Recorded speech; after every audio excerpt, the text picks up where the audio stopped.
കോട്ടയം യുഡിഎഫിന്റെ ഉറച്ച കോട്ടയാണ്. കേരള കോൺഗ്രസ് എമ്മിലെ ജോസ് കെ മാണി രാജ്യസഭാംഗമായതിനാൽ ഇത്തവണ ആരാകും സ്ഥാനാർത്ഥി എന്ന ആശയക്കുഴപ്പം നിലനിൽക്കുകയാണ്. ആ സാഹചര്യത്തിൽ ജോസ് കെ മാണിയുടെ ഭാര്യ നിഷ ജോസ് സ്ഥാനാർത്ഥിയായേക്കും എന്ന രീതിയിലുള്ള വാർത്തകൾ പി.സി. ജോർജിന്റെ കേന്ദ്രങ്ങളിലും മാധ്യമങ്ങളിലും സജീവമാകുന്നു. എന്നാൽ ആര് സ്ഥാനാർത്ഥിയായാലും നിഷ ജോസ് സ്ഥാനാർത്ഥിയാവുകയില്ല എന്ന് ഉറപ്പിച്ചു പറയുകയാണ് ജോസ് കെ മാണി.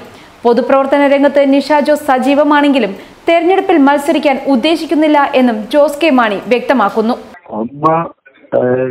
കോട്ടയം പാർലമെന്റ് മണ്ഡലവുമായി ബന്ധപ്പെട്ട ചില കേന്ദ്രങ്ങളിൽ നിന്ന് ബോധപൂർവം ഒരു കൺഫ്യൂഷൻ ഉണ്ടാക്കാൻ വേണ്ടിയിട്ട് ചില പേര് വലിച്ചിറക്കിയിരിക്കുകയാണ്. ഒരു ആ വാർത്ത അടിസ്ഥാനരഹിതമാണ്. ഒരു കാരണവശാലും നിഷ കോട്ടയം പാർലമെന്റിൽ സ്ഥാനാർത്ഥിയല്ല എന്നുള്ളത് കൃത്യമായിട്ട് തന്നെ ഇട്ടു. ഒരു കാരണവശാലും നമ്മുടെ കേരള യാത്രയുമായി ബന്ധപ്പെട്ട് അത് കേരള യാത്ര തുടങ്ങുമ്പോൾ അതിലൊരു കൺഫ്യൂഷൻ ഉണ്ടാക്കാൻ വേണ്ടിയിട്ട് ഒന്ന്. രണ്ട്, നിഷ തന്നെ പല ഇന്റർവ്യൂവിലും ഒരു കാരണവശാലും രാഷ്ട്രീയത്തിൽ ഈ പറയുന്നില്ല, സ്ഥാനാർത്ഥി വാങ്ങിയില്ല എന്ന് പറഞ്ഞു.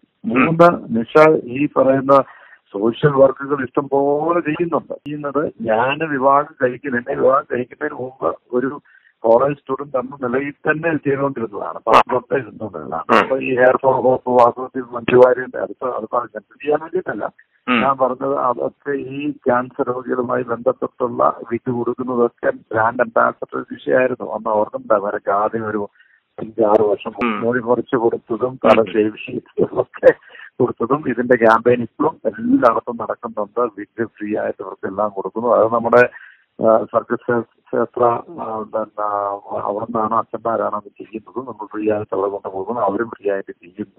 ഇതല്ല അപ്പം ഇങ്ങനെയുള്ള സർവീസ് ചെയ്യുന്നത് കൊണ്ട് തീർച്ചയായിട്ടും സംശയം ചിലപ്പോൾ തോന്നിയേക്കാം. ഇപ്പോൾ ഈ കേരള യാത്രയുമായി ബന്ധപ്പെട്ട് വന്നപ്പോഴത്തേക്ക് അതിനെ ഒന്ന് ഒരു മോശമാക്കാൻ വേണ്ടി ചിത്രീകരിക്കാൻ വേണ്ടി നിഷയെ വലിച്ചിറക്കുന്നു. യാതൊരു കാരണവശാലും നിഷ സ്ഥാനാർത്ഥിയാകില്ല. കേരള കോൺഗ്രസിന്റെ പാർട്ടിയിൽപ്പെട്ട ഒരാൾ തന്നെയായിരിക്കും സ്ഥാനാർത്ഥി. അത് യാത്രയ്ക്ക് ശേഷം ചർച്ചയെ തീരുമാനിക്കുന്നതാണ്. കേരള കോൺഗ്രസിന്റെ ഇതായിരിക്കും കോട്ടയത്ത് കേരള കോൺഗ്രസിന്റെ സ്ഥാനാർത്ഥിയായിരിക്കും. ലോക്സഭാ തെരഞ്ഞെടുപ്പിന് മുന്നോടിയായി കേരള കോൺഗ്രസ് എം സംഘടിപ്പിക്കുന്ന ജോസ് കെ മാണി നയിക്കുന്ന കേരള യാത്രയ്ക്ക് 24-ന് തുടക്കമാകും. കേരള യാത്ര ഈ മാസം 24-ന് കാസർഗോഡ് നിന്ന് ആരംഭിച്ച് ഫെബ്രുവരി 15-ന് തിരുവനന്തപുരത്താണ് അവസാനിക്കുക. ലോക്സഭാ തെരഞ്ഞെടുപ്പിന് മുന്നോടിയായി കേരളത്തിൽ സംഘടിപ്പിക്കുന്ന ആദ്യത്തെ യാത്രയും ഇതുതന്നെയാകും. കെ മാണി നയിച്ച കേരള യാത്രകൾ കേരള കോൺഗ്രസ് എം നേരത്തെയും നടത്തിയിട്ടുണ്ടെങ്കിലും ലോക്സഭാ തെരഞ്ഞെടുപ്പ് മുൻനിർത്തിയ ഒരു യാത്ര ആദ്യമായാണ്. മാണിക്ക് പിന്നാലെ ജോസ് കെ മാണി നായകനാകുന്നു എന്നതും ഒരു പ്രത്യേകതയാണ്. മൂവാറ്റുപുഴ മണ്ഡലം ഇല്ലാതെയായി കോട്ടയത്തിന് പുതിയ രൂപമെത്തിയപ്പോൾ അത് UDF കോട്ടയായി എല്ലാവരും വിലയിരുത്തി. പ്രതീക്ഷിച്ചതുപോലെ കേരള കോൺഗ്രസിന്റെ ജോസ് കെ മാണി 1 ലക്ഷം കടന്ന ഭൂരിപക്ഷവുമായി ജയിച്ചു കയറി. UDFിൽ നിന്ന് KM മാണി തെന്നിമാറിയെങ്കിലും വീണ്ടും ഒരു ലോക്സഭാ അംഗമെത്തുമ്പോൾ വലതുപക്ഷത്ത് നിലയുറപ്പിക്കുകയും ചെയ്യുന്നു. അതുകൊണ്ട് തന്നെ UDFിന് വീണ്ടും വിജയമുറപ്പിക്കാനാവുന്ന മണ്ഡലമായി കോട്ടയത്തെ വിലയിരുത്തുന്നു. അട്ടിമറിക്കാൻ സ്ഥാനാർത്ഥിയെ മുന്നോട്ട് വയ്ക്കാൻ CPM-ന് കഴിയുന്നില്ല എന്നതാണ് മറ്റൊരു വസ്തുത. UDFിൽ സ്ഥാനാർത്ഥി നിർണയം നീണ്ടേക്കുമെന്നാണ് സൂചന. കഴിഞ്ഞ തവണ UDF സ്ഥാനാർത്ഥി ജോസ് കെ മാണി 1,20,599 വോട്ടിന്റെ ഭൂരിപക്ഷത്തിലാണ് LDF സ്ഥാനാർത്ഥി ജനതാദൾ എസിലെ മാത്യു ടി തോമസിനെ തോൽപ്പിച്ചത്.